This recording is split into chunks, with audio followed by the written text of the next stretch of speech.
जय Hind my dear students.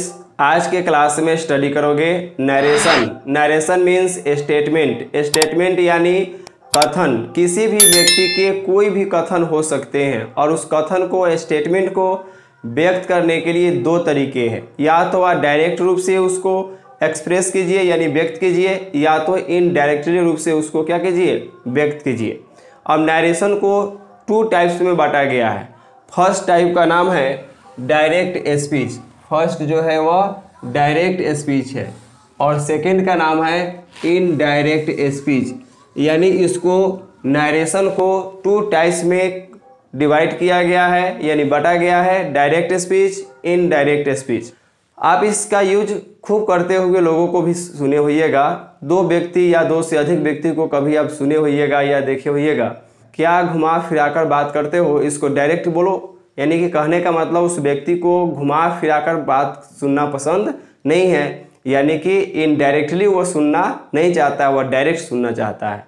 अगर वक्ता के बात को वह अगर उसी के भाषा में बोल दे तो डायरेक्ट स्पीच हो जाएगा। अगर उसको घुमा फिराकर यानी कि अपनी भाषा में बोल दे तो उसको इनडायरेक्ट स्पीच कहेंगे। एक स्टोरी आपको बताते हैं और बहुत फेमस स्टोरी है और इसको सब कोई जानते हैं। राधा और कृष्ण, एक ऐसा वक्त आया कि दोनों लोगों का मिलना जुलना बहुत कम हो गया रिस्पॉन्सिबिलिटी आने के कारण, और समय बहुत कम मिलता था और वह लोग अक्सर बहुत मिला करते थे लेकिन समय के अभाव में बहुत कम मिलने लगे। अब इस दुख में, गम में राधा आकर खाना पीना खाना छोड़ दी और वह दिन प्रतिदिन दुबली पतली होती गई, चिंतित होती गई और राधा की सहेलियों से यह देखा नहीं गया। अब राधा की सहेली पता लगाने लगी कि आखिर बात क्या है कि राधा जो है खाना पीना खा नहीं रही है, खाना पीना छोड़ दी है। तो बात यहाँ पर यह निकल के आया कि राधा कुछ दिनों से भगवान श्री कृष्ण से मुलाकात नहीं की है, यानी कि गम में, दुख में वो बेचारी जो है खाना पीना छोड़ दी है, दुबली पतली होती जा रही है। जो स्टोरी आप सुने हैं इसमें सहेलियाँ जाकर भगवान कृष्ण से कहती है कि हे भगवान श्री कृष्ण, आपकी जो फ्रेंड राधा है वह आपके दुख में, आपके गम में, आपके वियोग में, आपके अनुपस्थिति के कारण बहुत ही दुखी है और खाना पीना खाना छोड़ दी है और वह अर्धचंद्र से भी पतली होती जा रही है, यानी कि आधा चांद से भी पतला होती जा रही है, यानी बहुत पतली होती जा रही है। तो इससे हम लोगों को क्या सीख मिला कि यहाँ पर हम लोग यह जाने कि राधा की मन की बात को, चाहे उसकी राधा की बात को राधा की सहेली अपनी भाषा में जाकर भगवान श्री कृष्ण से बात को बताती है। इसका मतलब क्या हुआ कि राधा की सहेली इनडायरेक्टली रूप से उस बात को कहती है, राधा के शब्दों में नहीं कहती है, अपने शब्दों में कहती है, लेकिन भगवान श्री कृष्ण समझ जाते हैं, यानी इनडायरेक्टली, यानी इनडायरेक्ट स्पीच का प्रयोग वहाँ पर किया गया। अब यहाँ पर हम लोग जानते हैं कि कुछ सेंटेंस के बेस पर हम लोग समझते हैं कि आखिर डायरेक्ट और इनडायरेक्ट में वो अंतर थोड़ा सा क्या है। अंतर यही है कि उसके सेंटेंस में ट्रांसफॉर्मेशन होता है, मीनिंग में कोई ट्रांसफॉर्मेशन नहीं होता है। अब यहाँ पे हम लोग बात करेंगे कि ही सेज टू मी, वह मुझसे कहता है, आई शैल हेल्प यू, मैं तुम्हारी मदद करूँगा। कौन कहता है? तो वह कहता है। क्या कहता है? कि मैं तुम्हारी मदद करूँगा। ठीक है। अब इसी बात को, यह डायरेक्टली बात हो गया, यानी कि डायरेक्ट स्पीच हो गया। इसी को जब इनडायरेक्ट में बोलेंगे तो मीनिंग क्या होगा? इसी को मैंने कन्वर्ट कर दिया इनडायरेक्ट स्पीच में। कैसे कन्वर्ट हो गया वो हम लोग धीरे धीरे अगले स्टेप में जानेंगे। इसमें बहुत सारे रूल्स हैं, उसको पढ़ते हुए समझते हुए स्टेप बाय स्टेप तब हम लोग आगे जाएंगे। ही टेल्स मी डैट, वह मुझसे कहता है कि ही विल हेल्प मी, वह मेरी मदद करेगा। अब यहाँ पे बात बोल रहे हैं अपनी भाषा में कि वह मुझसे कहता है कि वह मेरी मदद करेगा। कौन करेगा? वह करेगा। वक्ता के स्टेटमेंट को अपनी भाषा में अगर बोलेंगे तो वह इनडायरेक्ट स्पीच हो जाएगा। अगर उसी के बात में बोलेंगे, उसी की भाषा में, तो वह डायरेक्ट स्पीच हो जाएगा। आई होप को आपको यहाँ तक समझने में कोई भी डाउट नहीं होगा। रिपोर्टिंग वर्ब क्या है? रिपोर्टिंग वर्ब के बारे में हम लोग जानते हैं, यानी डायरेक्ट स्पीच में इन्वर्टेड कॉमास के बाहर, यानी एक तो इन्वर्टेड कॉमास के भीतर सेंटेंस रहेगा, एक इन्वर्टेड कॉमास के बाहर सेंटेंस रहेगा। तो बाहर सेंटेंस जो होता है उसमें जो वर्ब का प्रयोग किया जाता है उस वर्ब को रिपोर्टिंग वर्ब कहा जाता है। आई होप को आपको यह बात समझ में आ रही है। यहाँ पर एक एग्जाम्पल भी दिया गया है, she says to her I can teach you. इस सेंटेंस में हम लोगों को रिपोर्टिंग वर्ब ढूंढना है। तो रिपोर्टिंग वर्ब ढूंढने के लिए कहा गया, रिपोर्टिंग वर्ब का परिभाषा होता है कि इन्वर्टेड कॉमास के बाहर, तो इन्वर्टेड कॉमास तो यहाँ पर है और इसके बाहर, तो बाहर क्या है, तो बाहर पर यह सेंटेंस है कि शी सेज टू हर। इतने पार्ट में हम लोगों को क्या करना है, रिपोर्टिंग वर्ब चुनना है। तो बाहर वाला सेंटेंस ये पूरा हो गया और इस सेंटेंस में जो वर्ब है, इसी वर्ब को रिपोर्टिंग वर्ब कहा जाता है। डेट मीन्स आर भी इसको शॉर्ट में बोल सकते हैं। अब हम लोग बात करते हैं रिपोर्टेड स्पीच क्या होता है। रिपोर्टेड स्पीच कहता है कि इन्वर्टेड कॉमास के भीतर एक सेंटेंस होता है। अब बात हो रही है कि इन्वर्टेड कॉमास के भीतर एक सेंटेंस होता है और उस सेंटेंस को हम लोग क्या बोलते हैं, रिपोर्टेड स्पीच बोलते हैं। एग्जाम्पल भी यहाँ पर दिया गया है, Ramu says to me I help you. यहाँ पे इन्वर्टेड कॉमास के भीतर क्या है, तो इन्वर्टेड कॉमास के भीतर है कि आई हेल्प यू। तो यह आई हेल्प यू जो हुआ आपका सेंटेंस, इस सेंटेंस को हम लोग बोलेंगे रिपोर्टेड स्पीच, यानी कि RS शॉर्ट में हम लोग इसको लिख सकते हैं। आई होप कि इस पॉइंट को समझने में कोई दिक्कत नहीं है और ये आपको हेल्प करेगा डायरेक्ट स्पीच को इनडायरेक्ट स्पीच में कन्वर्ट करते समय। अब हम लोग यहाँ पे बात करते हैं verb of the reported speech क्या होता है। बहुत सिंपल पॉइंट है, verb of the reported speech, यानी कि रिपोर्टेड स्पीच के जो वर्ब होते हैं उसी को हम लोग verb of the reported speech कहा जाता है। रिपोर्टेड स्पीच के वर्ब को verb of the reported speech कहा जाता है। डेट मीन्स यहाँ पे जो आप रिपोर्टेड स्पीच पढ़े हैं, यानी कि आई हेल्प यू, इसमें वर्ब क्या है, तो आपका हेल्प, यही हेल्प जो है आपका verb of the reported speech हो गया। यहाँ पे भी एक एग्जांपल है कि Rohan says to me I am your friend. तो यहाँ पे जो एम है यह आपका verb of the reported speech कहलाएगा। डियर स्टूडेंट्स, कुछ इंपॉर्टेंट पार्ट्स यहाँ पे हम बताना चाहेंगे कि नरेशन पढ़ने से पहले भी कुछ ऐसे टॉपिक्स हैं जो बहुत ही इम्पोर्टेंट है इस नरेशन के लिए। एग्जाम्पल के लिए वर्ब के जितने भी रूप होते हैं, यानी कि वर्ब के कितने फॉर्म्स होते हैं, तो 5, V1, V2, V3, V4 और V5। तो वर्ब जितने होते हैं उसके मैक्सिमम वर्ब फॉर्म्स आपको कंप्लीट होना चाहिए। इसके अलावा टेंस का नॉलेज आपको अच्छे तरीके से होना चाहिए। अगर टेंस का नॉलेज आपके पास नहीं है तो नरेशन पढ़ने में बहुत ज़्यादा प्रॉब्लम क्रिएट होगा।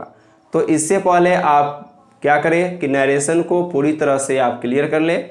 अगर आपके पास हो सारे मटेरियल तो अच्छी बात है, नहीं हो तो आप इसी चैनल पर प्लेलिस्ट में जाएं और टेंस सेक्शन को चेकआउट करें। जहां तक आपका क्लास अवेलेबल हो वहां तक अटेंड करें और फिर क्लास जो है आपका कंटिन्यू इस पर अपलोड होती रहेगी। लेकिन टेंस जरूर टॉपिक को क्लियर कर ले, विदाउट टेंस आप नरेशन कंप्लीट नहीं कर सकते हो। अब हम लोग यहाँ पे बात करेंगे change of person. Change of person बहुत इंपॉर्टेंट रूल्स हैं, जो किसके लिए, तो नरेशन के लिए। और यह बहुत शॉर्ट ट्रिक है, इसमें ट्रिक को याद रखना है और इसका बहुत बड़ा इंपॉर्टेंट रोल है इसमें। अब यहाँ पर हम लोग बात करते हैं ट्रिक क्या है, तो SON यानी कि सन इसको बोल सकते हैं और इसी के नीचे लिखा हुआ है 1 2 3। जो ट्रिक्स यहाँ पर लिखा गया है सन और 1 2 3, इसका मतलब क्या है इसको भी हम लोग जान लेते हैं, फुल फॉर्म्स भी जान लेते हैं। S for subject, O for object, N for no change. यानी आपका सन का फुल फॉर्म हो गया, क्या हुआ कि S for subject, O for object, no for no change. अब नीचे जो लिखा गया है 1 2 3, इसका मतलब क्या होता है, तो 1 मीन्स होता है फर्स्ट पर्सन, 2 मीन्स होता है सेकंड पर्सन, 3 मीन्स होता है थर्ड पर्सन। आई होप आपको यह ट्रिक का फुल फॉर्म याद रखने में कोई दिक्कत नहीं होगा। सन का मतलब हो गया सब्जेक्ट, ऑब्जेक्ट, नो चेंज। 1 2 3 का मतलब हो गया first person, second person and third person. Narration में जब भी हम लोग डायरेक्ट स्पीच को इनडायरेक्ट स्पीच में कन्वर्ट करेंगे या इनडायरेक्ट स्पीच को डायरेक्ट में कन्वर्ट करेंगे, तो इस रूल को फॉलो करना है हम लोगों को कि क्या करना है कि फर्स्ट पर्सन को सब्जेक्ट के अनुसार चेंज करेंगे। फर्स्ट पर्सन को किसके अनुसार चेंज करेंगे, तो सब्जेक्ट के अनुसार। सेकेंड पर्सन को किसके अनुसार चेंज करेंगे, तो ऑब्जेक्ट के अनुसार। थर्ड पर्सन को किसके अनुसार चेंज करेंगे, तो इसमें कोई चेंजिंग नहीं होगा। यानी फर्स्ट पर्सन सब्जेक्ट के अनुसार, सेकेंड पर्सन ऑब्जेक्ट के अनुसार और थर्ड पर्सन कोई चेंजिंग नहीं होता है, जैसे कि तैसा ही रह जाएगा। तो तो ये very important rules for narration. Change of person के अलावे अगर कोई और ही इंपॉर्टेंट रूल्स की आवश्यकता है तो वह आपका केस फॉर्म्स है। यह वेरी इंपॉर्टेंट पार्ट्स हैं आपके डायरेक्ट स्पीच को इनडायरेक्ट में बदलने के लिए और इनडायरेक्ट को डायरेक्ट में कन्वर्ट करने के लिए, यानी कि नरेशन के लिए। अब यहाँ पे हम लोग बात करते हैं, इस केस फॉर्म को थोड़ा समझते हैं और इसको आपको कॉपी लेकर नोट कर लेना है और इसको आपको जो भी आपको क्लास में समझाया जाए, बोर्ड पर जो भी लिखा हुआ हो, आपको 100% कॉपी लेकर उसको ज़रूर नोट करना है कि आपको हर चीज़ बहुत ही बेहतर तरीके से आपको मिल पाए। और जब भी आपको ज़रूरत पड़े तो उसको प्लॉट कर देखते रहें, समझते रहें।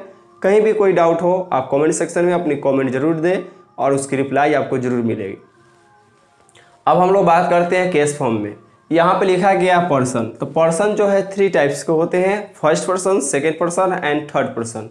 तो फर्स्ट पर्सन के अंतर्गत आता है आई एंड वी, सेकेंड पर्सन में यू आता है, थर्ड पर्सन में ही, सी, इट और दे, ये थर्ड पर्सन हो गए। तो 3 पर्सन आप जान गए, first person, second person and third person. First person में आई और वी, सेकेंड पर्सन में यू, थर्ड पर्सन में ही, सी, इट एंड दे हो गया। और इसके जितने भी फॉर्म्स होंगे तो उसी पर्सन में होगा। जैसे कि फर्स्ट पर्सन आई और वी है, तो आई और वी का जितना भी रूप होगा वो सभी के सभी फर्स्ट पर्सन ही कहलाएंगे। यहाँ पर देखिए कि आई का माई, माइन, मी। अब देखिए इसका नाम भी है, क्या क्या है, तो पहला कॉलम जो है आपका पर्सन का है, सेकेंड कॉलम नॉमिनेटिव केस का है। और नॉमिनेटिव केस का मतलब समझ जाइए कि यह सब्जेक्ट के जगह पर होगा नॉमिनेटिव केस। इसके बाद पोसेसिव केस को जो है वह 2 टाइप्स में बांटा गया है। एक बांटा गया पोसेसिव एडजेक्टिव और दूसरा जो है पोसेसिव प्रोनाउन है। तो 2 टाइप्स में बांटा गया है और इसको ध्यान में रखना बहुत इंपॉर्टेंट है। और इसके आगे जो है वह ऑब्जेक्टिव केस है, यानी इतने सारे कॉलम्स बनाए गए हैं, 1 2 3 4 5 कॉलम्स हैं और 5 कॉलम्स को बहुत ही बारीकी से आपको स्टडी करना है और ध्यान पर रखना है। तो यहाँ पर देखिए आई का जो रूप होता है वह आपका पोसेसिव एडजेक्टिव जो होगा वह माई होगा और प्रोनाउन जो है माइन होगा, यानी कि आई का क्या रूप चलेगा, माई, माइन, मी। वी का रूप क्या चलेगा, आवर, आवर्स, अस। यू का रूप क्या चलेगा, यू, योर, योर्स, यू। अब उसके बाद ही का रूप क्या चलेगा, हिज, हिज, हिम। सी का क्या रूप चलेगा, हर, हर्स, हर। इट का रूप क्या चलेगा, इट्स। इसका पोसेसिव प्रोनाउन नहीं होता है और आपका इट्स का इट्स रह जाएगा ऑब्जेक्ट में। दे का देयर, एस लग जाएगा इसी में, देयर्स और देम हो जाएगा।